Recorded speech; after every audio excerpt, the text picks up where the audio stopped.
शिवलिंग से बेअदबी के आरोपों के बीच मुस्लिम पक्ष पर एक और नया आरोप लग गया है। चौक थाना वाराणसी में एक शिकायत भेजी गई है और ज्ञानवापी की देखरेख करने वाली अंजुमन इंतजामिया मस्जिद कमेटी पर एफआईआर दर्ज करने की मांग की गई है। विश्व वैदिक सनातन संघ के प्रमुख जितेंद्र सिंह बिसेन ने आरोप लगाया कि ज्ञानवापी मस्जिद में वर्शिप एक्ट का उल्लंघन हुआ है। मस्जिद में दीवारों पर पेंट करने के साथ ही धार्मिक स्वरूप को क्षति पहुंचाई गई है। धार्मिक प्रतीकों को छिपाने की कोशिश की गई है।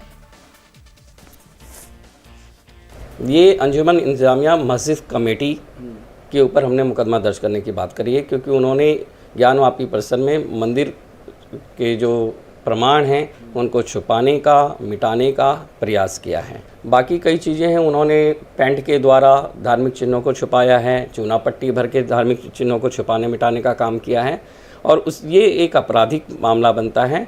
चौक थाना वाराणसी में हमने एक कंप्लेंट बाई पोस्ट भेजी है जिसमें मांग की है अंजुमन इंतजामिया मस्जिद कमेटी के ऊपर एफआईआर दर्ज की जाए। विषय पैलेस ऑफ वर्शिप एक्ट 91 के वायलेशन का मामला लेकर उसमें कंप्लेंट फाइल की गई है। सेक्शन 3 के तहत किसी भी धार्मिक स्वरूप को क्षति पहुंचाना, बदलना, मिटाना या छुपाना वो अपराध है। उसी विषय को लेकर हमने ये कंप्लेंट चौक थाना में भेजी है। तो वहीं शिवलिंग के साथ बेअदबी से पहले जिला जज की कोर्ट में इस बात पर सुनवाई चल रही है कि ये केस चलने लायक है या नहीं। ज्ञानवापी केस की अगली सुनवाई अब 30 मई को होगी। कल 2 घंटे तक जिला जज की अदालत में सुनवाई हुई। मुस्लिम पक्ष की बहस अभी पूरी नहीं हुई है। बहस इस बात पर हो रही है कि वर्शिप एक्ट 1991 इस पूरे मामले पर लागू होता है या नहीं। मुस्लिम पक्ष ने बहस के दौरान कहा कि 1991 के एक्ट के तहत ये केस चलने योग्य नहीं है। मेंटेनेबिलिटी पर चर्चा हो रही है। मुस्लिम पक्ष के बाद हिंदू पक्ष भी अपनी दलील रखेगा। मुस्लिम पक्ष ने अपना आर्गुमेंट किया है।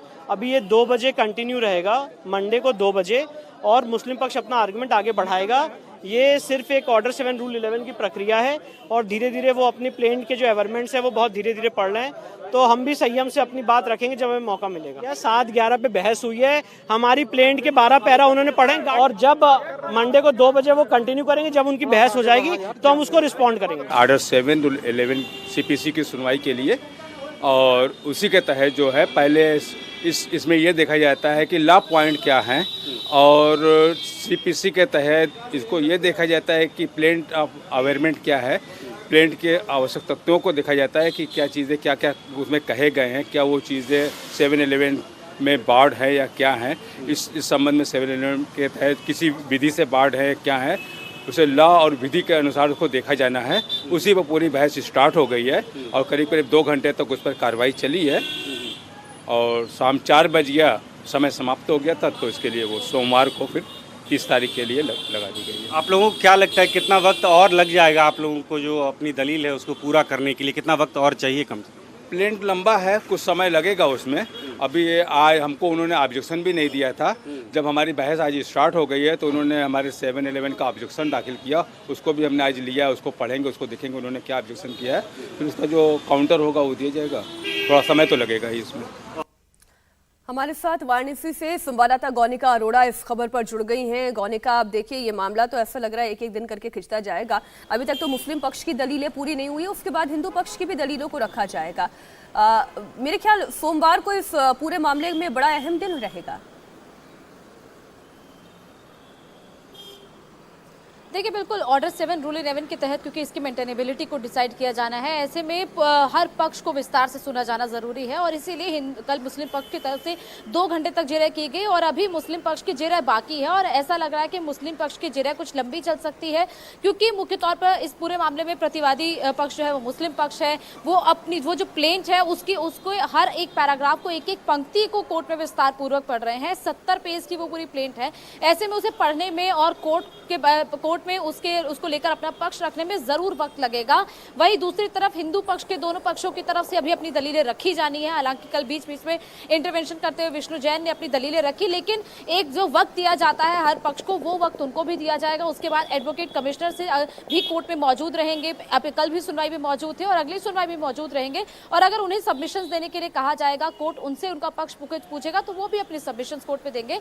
तो ये सुनवाई अभी कुछ दिन और चल सकती है। अभी थोड़ा ये हम मान लंबा के चलें कि अब जो 30 सुनवाई तारीख को सुनवाई होने वाली है इस मामले में कोर्ट के आदेश के तहत, वो भी जरूरी नहीं है कि हिंदू पक्ष पूरी तरह से उसमें अपना पक्ष रख ले कोर्ट के सामने, क्योंकि अभी मुस्लिम पक्ष को और वक्त लगेगा। मुस्लिम पक्ष के वकील का यह भी कहना है कि 7/11 पर ऑब्जर्वेशन भी अभी आई है हिंदू पक्ष की तरफ से, जिस पर भी जवाब देना है। बिल्कुल हर चीज पर जवाब देना है, और उसके बाद जो 7-7 दिन का वक्त सर्वे रिपोर्ट पर दिया गया है, जब 7 दिन पूरे हो जाएंगे तो उस पर भी जिरह होगी। तो ये अभी प्रोसीजर काफी लंबा चलेगा। अभी इस पूरे मामले पर मुस्लिम पक्ष भी ऐसा लग रहा है कि शायद सोमवार को पूरा दिन, यानी कि क्योंकि 2 घंटे का ही वक्त होता है, 2 से 4 ही ये सुनवाई होती है, और 2 से 4 के बीच में एक पक्ष अपनी दलीलें, ऐसा लग नहीं रहा है कि सोमवार को भी पूरी कर लेगा, और हिंदू पक्ष की तरफ से भी दोनों पक्षों को अपनी दलीलें रखनी है। तो कहीं ना कहीं वक्त अभी इस पूरे मामले में, इस सुनवाई में और लग सकता है, क्योंकि सुप्रीम कोर्ट ने अपने आदेश में एक बार फरवरी 2022 का एक आदेश है जिसमें कहा था कि जब ऑर्डर 7 रूल 11 के तहत किसी याचिका की मेंटेनेबिलिटी को डिस्कस किया जाता है, उसको रिजेक्ट या उसको अलाउ किया जाता है, तो उस पर विस्तार पूर्वक सुनवाई होनी चाहिए। सिर्फ कुछ पंक्तियां पढ़कर ही उस पूरे मामले पर आदेश नहीं देना चाहिए। तो ऐसे जो तमाम आदेश हैं, ऐसा ही कुछ आदेश पंजाब और हरियाणा हाईकोर्ट की तरफ से भी था, तो ऐसे आदेशों का रेफरेंस लेते हुए भी जिला जज इसी तरीके से सुनवाई कर रही है। तो इस पूरे मामले पर अभी सुनवाई कुछ दिन और चल सकती है। हालांकि आप लगातार नजर बनाए रखिएगा, बहुत महत्वपूर्ण ये केस है और इस पर पूरे देश की निगाहें टिकी हुई हैं। बहुत शुक्रिया पूरी जानकारी के लिए आपका। इंडिया टीवी हर वक्त हर जगह डाउनलोड करने के लिए सर्च करें India TV news Google play store या ऐप स्टोर पर।